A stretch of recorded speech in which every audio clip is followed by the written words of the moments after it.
Good morning. Up and down the coast, from the beaches to the valleys, your morning news starts right now. Right now on the morning news at 6 o'clock, breaking overnight, a terrifying scene near Las Vegas after a plane crash leaves a backyard looking like a war zone. What we know about the pilot this morning, plus this. Big news out of New York City when it comes to restoring normalcy for kids. I'm Laura Podesta in New York with those details, plus the push for an international investigation into the origins of COVID-19. And the Loma fire is now fully contained. This is fire season is in full effect. How local fire crews are doing so far and what they're doing to prepare. And here's a live look outside this morning. It's Tuesday, May 25th. The morning news starts right now. Good morning, everybody, and thank you for joining us at 6 a.m. I'm Elise Martinez. And I'm Annika Abbott. We'll get to all those top stories in just a moment, but first we're going to step outside with Annika, and I didn't see a marine layer out there this morning. Yeah, looking pretty clear outside, pretty beautiful with that sunrise that just happened. Now temperatures in the 50s to the 60s across that south coast, a little more varied on the central coast, ranging from the 40s into the 60s. So we're a little bit warmer where we've seen a lot of that wind in the overnight hours. So you can see this temperature change all the way up in San Luis Obispo County. You're definitely different this morning. Santa Barbara into Ventura County as well. To see that cool down in Lompoc and Santa Ynez, and that's going to be the case for the rest of our day here, cooling down by just a couple degrees, but still warm. And right now the wind calm overall, but they will pick up again this afternoon. So more on that wind is going to be in my full weather forecast coming up. Annika, thank you. The White House is calling for China to hand over data to the World Health Organization as it relates to the start of the coronavirus pandemic. Here's Laura Podesta with more. The White House is pushing for an international investigation into the origins of COVID-19. What we do share, everyone in this country, is a desire to know how this started, where it started, and prevent it from ever happening again. The administration is urging China to release more information amid a U.S. intelligence report that indicates 3 researchers at a Wuhan lab sought hospital treatment in November 2019. It gives credence to a theory that the virus escaped from the lab, rather than beginning with animal to human transmission. China denied the report and accused the U.S. of trying to hype up the theory. I think that we should continue to investigate what went on in China until we find out, to the best of our ability, exactly what happened. 58% of Americans 12 and older have gotten at least 1 dose of a vaccine. Officials here in New York are taking advantage of the progress to announce school reopenings this fall. New York City public schools will fully reopen in September. Every single child will be back in the classroom. Second grader Jackson is excited to go back. Yeah, you couldn't see your friends, you can't really do anything. Los Angeles also announced a full reopening this fall. We'll do what's necessary and appropriate to protect the health and safety of all in the school community. LA will still give students the option to learn remotely. And new this morning, Moderna says its COVID-19 vaccine is safe and highly effective in children ages 12 to 17. If authorized for use, it would be the second COVID vaccine available for use in kids after the Pfizer vaccine. Moderna says it plans to submit the findings to the FDA in early June. And California's theme parks get the green light to reopen at full capacity. Parks including Disneyland and Universal Studios Hollywood can return to full capacity beginning on June 15th. The Department of Health's revised COVID-19 guidelines lists theme parks as mega events or outdoor events with more than 10,000 people. The agency is strongly recommending that all outdoor mega events verify their attendees are either fully vaccinated or can confirm a pre-entry negative COVID-19 test result. And more than 1,000 people gathered for a party in Huntington Beach over the weekend, leading to dozens of arrests. Now, this after the invitation went viral on TikTok. The TikTok post promoted the party, calling it Adrian's Kickback. Police showed up to try to break up the beach party, but the crowd refused to go home. Police called the party unruly and issued an emergency curfew. At least 28 minors were arrested on vandalism and other charges. And a driver who led police on a high-speed chase around Los Angeles got away. It started when Glendale police tried to stop the driver for an alleged illegal U-turn, speeds reaching about 120 miles per hour during the pursuit. The driver turned off his lights, got on and off freeways, and used side roads. Police tracked the vehicle from the air but lost it around the airport. And now to that tragic plane crash in a Las Vegas neighborhood. We learned overnight that the pilot was killed when the plane went down just outside Nellis Air Force Base shortly after takeoff. And as Andrew Dimbert reports, the aircraft was owned and operated by a military contractor involved in training missions. A terrifying scene in this residential neighborhood of Las Vegas. Thick black smoke billowing into the sky after a plane crash left this backyard looking like a war zone. This was an F-1 military aircraft that has crashed. Authorities at nearby Nellis Air Force Base say the plane, operated by a military contractor, took off from the base Monday afternoon, crashing a short time later near the southern base. It sounded like a plane in distress. Flying, I heard the shaking, I felt the shaking in the house. Police and military officials rushing to the scene, securing the area. An elementary school nearby told to shelter in place. Students could see the crash from their classrooms. Witnesses in the area describing the tense moments. My dog was freaking out. He was like running around the house, like going crazy. Hey, plane just crashed down the street. Right between the two houses, he went where the wires were, and that heard the big boom, and when the fume went up.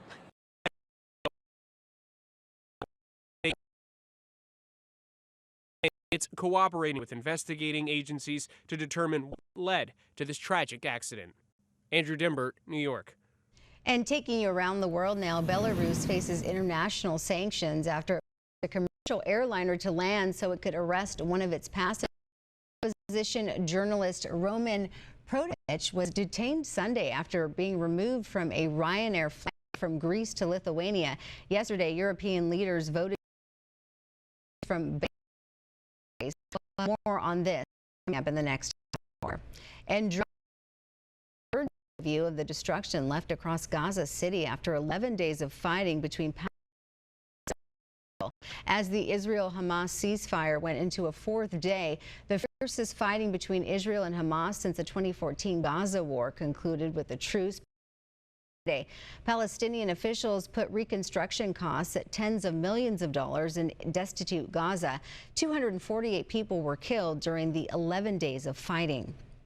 It's 6:07, still ahead this morning on your morning news. Local firefighters expecting a busy fire season, what they're doing to be fully prepared.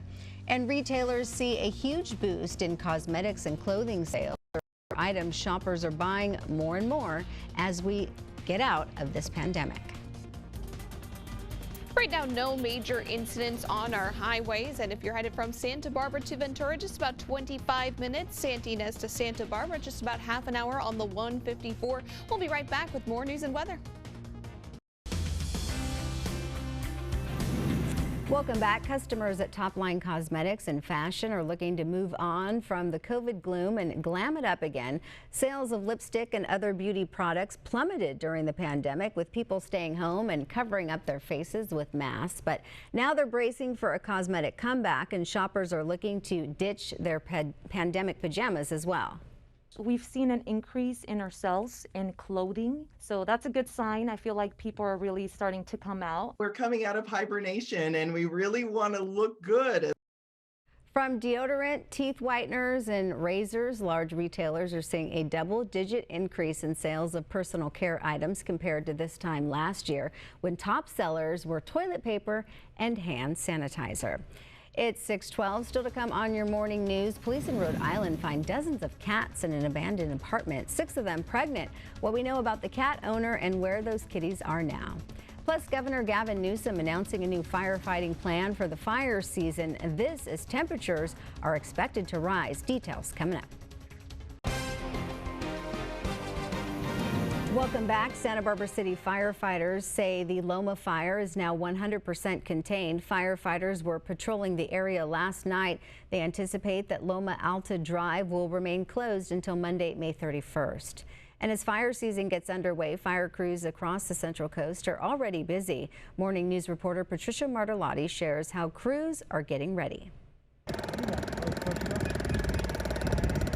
Santa Maria firefighters expect a busy season. The weather and the lack of rain that we've had, we're really expecting to be busy this summer. So basically, we've already had a couple down south in LA, has had a couple. We've had some local ones just recently in Santa Barbara.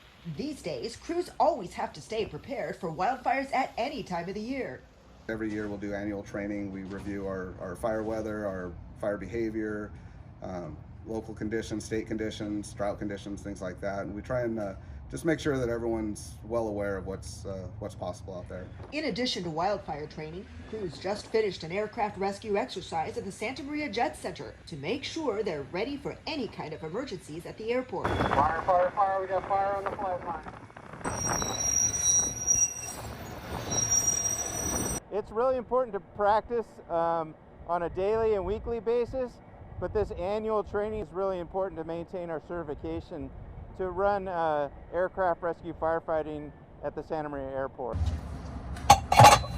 Fire crews say part of getting ready for fire season is making sure their personal gear is ready to go.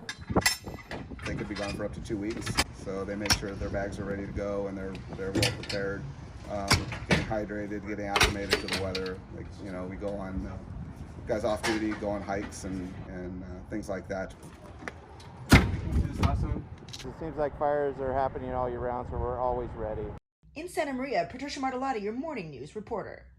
Governor Gavin Newsom is doubling California's firefighting budget as the temperatures rise and rain totals and lake levels drop. The governor detailed more of the state's wildfire readiness plan. The $2 billion proposal doubled from $1 billion. It brings on more equipment to battle fires this summer, and that includes new firefighting C-130 helicopters that fly faster and safer, and roughly 1,400 more firefighters. Governor Newsom stressing that we all need to do our part. And all of us need to be mindful as we enter in the wildfire seasons, the importance of home hardening, the importance of defensible spaces. If you have not cleaned out the front yard, your backyard, and looking at a defensible space, I want to remind everybody of the imperative to do just that. Brush clearing and fuel management are budget priorities. Newsom says areas that normally took years to clear are now being cleaned out in just a matter of months. It's 6:19. Let's get another check of your weather with Annika Abbott in the First Alert Weather Center, tracking the forecast for us, looking at those drought numbers again. Yes, it's been really dry. Here's a look at our 1-year percent of normal in the area. So we have some that are lower than others. You can see here San Diego looking okay in the 86th percentile mark, but just to the south of it, Gaviota only a third of the way there for the year with your rainfall. Ventura County, you're also looking especially low, between 20% and 30% or so around Ojai, and then that Central Coast, a lot of you in that middle ground area. So we are certainly dry. Lots of the areas of the state really struggling with that drought.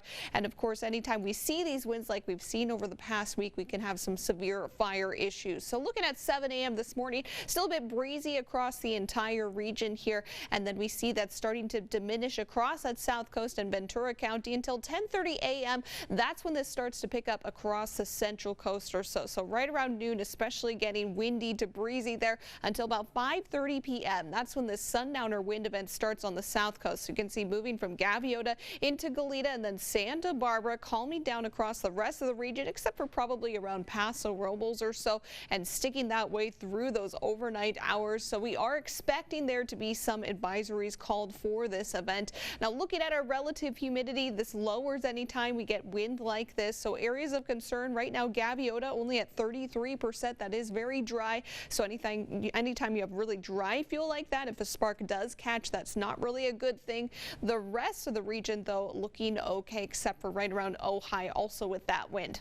Today we do have a trough moving over Northern California, though, and that is going to continue moving across the state tomorrow. So some broad troughing activity. Temperatures much cooler overall, especially across the Central Coast. Also cooler on the South Coast, just not quite as much. And we will eventually see some sunshine, but we do have a little bit of a marine layer coming back to the Central Coast overnight. Then by Thursday, more May gray in the picture as this onshore flow continues to increase. And then we're also looking at this upper low just inching closer closer and closer to us again, some more broad trough activity. Now looking at temperatures on the south coast today, it is going to be nice and warm, though a bit windy, so in the 70s overall. The Santa Ynez Valley, you're warmer than that, even in the mid 80s, with Santa Maria at 70 today. Lompoc a little warmer than that. San Luis Obispo County, your temperatures for the most part in the 70s, but we even have some 80s there in those interior areas. And it's the same story in Ventura County. Your interior areas on the warmest side of things, and that coastline for the most part going to be in the 70s today. Our Wednesday is cooling down by a few degrees on the south coast. Lots of sunshine after that marine layer clears. The central coast cooling down just a bit more. And then as we see Thursday, that's probably going to be our coolest day of the next couple of days. And then Friday, everyone warming up just a touch until we hit the weekend. Then we've got that cooling trend right back with us. The upper low is heading towards us at that point. And then it should be reaching us right on Sunday. So that's likely to be our coolest day of the week till we start to see a little bit more ridging back in the forecast area on Monday. Temperatures improving just a little bit, especially in those interior areas where it'll be a nice toasty holiday. We'll be back. Welcome back. A smell too repulsive to bear. That's what police in Rhode Island said about a vacant 2-bedroom apartment filled with more than 50 cats. The cats were found last week after the tenant moved out and left them behind. Police say 6 cats were pregnant and had kittens, bringing the total number of animals to 71. Now local animal shelters are scrambling to find them homes. Police have charged the cat owner with animal cruelty. They say she started taking care of the cats in 2019, but it got out of hand and she couldn't afford to properly care for them all. Yeah, it's not a good idea to have that many cats. They're talking about the smell there. I have 2 dogs. I constantly vacuum at least once a week, maybe more than that with all the shedding. So I can't imagine all the vacuuming needed for that. I'm house sitting 1 cat and it sleeps all day and parties all night, which is why I have bags under my eyes. I haven't slept. So I can't imagine having that many. All right, stay with us. More news and weather just ahead.